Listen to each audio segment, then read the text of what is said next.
Our next speaker has spent his whole career eliciting that sense of wonder. Please welcome John Lloyd.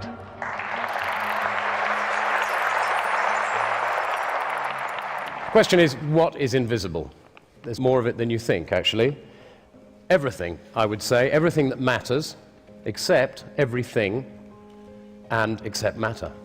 We can see matter, but we can't see what's the matter. We can see the stars and the planets, but we can't see what holds them apart, or what draws them together.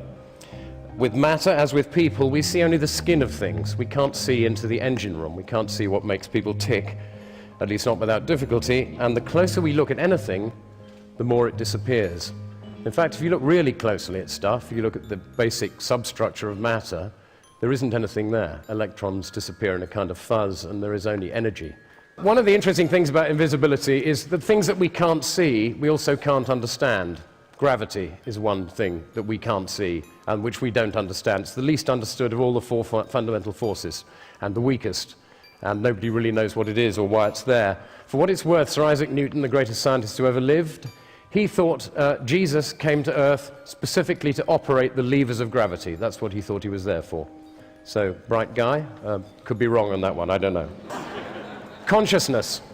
I see all your faces. I've no idea what any of you are thinking. Isn't that amazing? Isn't it incredible that we can't read each other's minds when we can touch each other, taste each other, perhaps, if we get close enough? But we can't read each other's minds. I find that quite astonishing.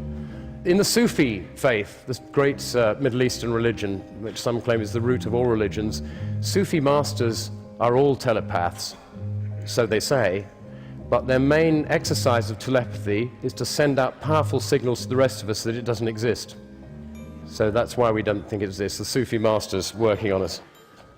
In the question of consciousness and artificial intelligence is really, like the study of consciousness, got nowhere. We have no idea how consciousness works. Not only have they not created artificial intelligence, they haven't yet created artificial stupidity.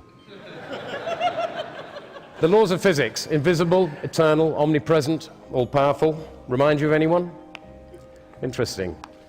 I'm, as you can guess, not a materialist, I'm an immaterialist, and I found a very useful new word, agnostic. Okay? I'm an agnostic. I refuse to be drawn on the question of whether God exists until somebody properly defines the terms. Another thing we can't see is the human genome. And this is increasingly peculiar because about 20 years ago, when they started delving into the genome, they thought it would probably contain around 100,000 genes. Every year since, it's been revised downwards. We now think there are likely to be only just over 20,000 genes in the human genome. This is extraordinary, because rice, get this, rice is known to have 38,000 genes. Potatoes have 48 chromosomes, 2 more than people, and the same as a gorilla. You can't see these things, but they are very strange. The stars by day, I always think that's fascinating. The universe disappears. The more light there is, the less you can see. Time. Nobody can see time. I don't know if you know this, modern physicists, there's a big movement in modern physics to decide that time doesn't really exist because it's too inconvenient for the figures. It's much easier if it's not really there. You can't see the future, obviously, and you can't see the past except in your memory.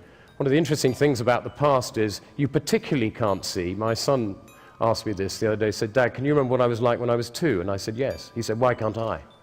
Isn't that extraordinary? You cannot remember what happened to you earlier than the age of 2 or 3, which is great news for psychoanalysts, because otherwise they'd be out of a job, because that's where all the stuff happens. That makes you who you are. Another thing you can't see is the grid on which we hang. This is fascinating. You probably know, some of you, that cells are continually renewed. Skin flakes off, hairs grow, nails, that kind of stuff, but every cell in your body is replaced at some point. Taste buds every 10 days or so. Livers and internal organs take a bit longer. A spine takes several years. But at the end of 7 years, not one cell in your body remains from what was there 7 years ago. The question is, who then are we? What are we? What is this thing that we hang on that is actually us? Atoms, can't see them. Nobody ever will. Smaller than the wavelength of light. Gas, can't see that. Interesting, somebody mentioned 1600 recently. Gas was invented in 1600 by a Dutch chemist called Van Helmont. And it's said to be the most successful ever invention of a word by a known individual. Quite good. He also invented a word called blas, for meaning astral radiation. Didn't catch on, unfortunately. But well done him. Light. You can't see light. When it's dark in a vacuum, if a person shines a beam of light straight across your eyes, you won't see it. It's slightly technical. Some physicists will disagree with this, but it's odd that you can't see the beam of light. You can only see what it hits. Electricity, you can't see that. Don't let anyone tell you they understand electricity. They don't. Nobody knows what it is. You probably think the electrons in an electric wire move instantaneously down a wire, don't you, at the speed of light when you turn the light on? They don't. Electrons bumble down the wire about the speed of spreading honey, they say. Galaxies, 100 billion of them estimated in the universe. 100 billion. How many can we see? 5. 5 out of the 100 billion galaxies with the naked eye, and one of them is quite difficult to see unless you've got very good eyesight. Radio waves, there's another thing. Heinrich Hertz, when he discovered radio waves in 1887, he called them radio waves because they radiated. Somebody said to him, well, what's the point of these, Heinrich? What's the point of these radio waves that you've found? And he said, well, I've no idea, but I guess somebody will find a use for them someday. The biggest thing that's invisible to us is what we don't know. It is incredible how little we know. Thomas Edison once said, we don't know 1% of 1 millionth about anything. And I've come to the conclusion, because you asked this other question, what's another thing we can't see? The point, most of us. What's the point? The point, what I've got it down to is there are only 2 questions really worth asking. Why are we here? And what should we do about it while we are? To help you, I've got 2 things to leave you with from 2 great philosophers, perhaps 2 of the greatest philosopher-thinkers of the 20th century, one a mathematician and engineer, and the other a poet. The first is Ludwig Wittgenstein, who said, I don't know why we are here, but I'm pretty sure it's not in order to enjoy ourselves. He was a cheerful bastard, wasn't he? And secondly and lastly, W.H. Auden, one of my favorite poets, who said, we are here on earth to help others.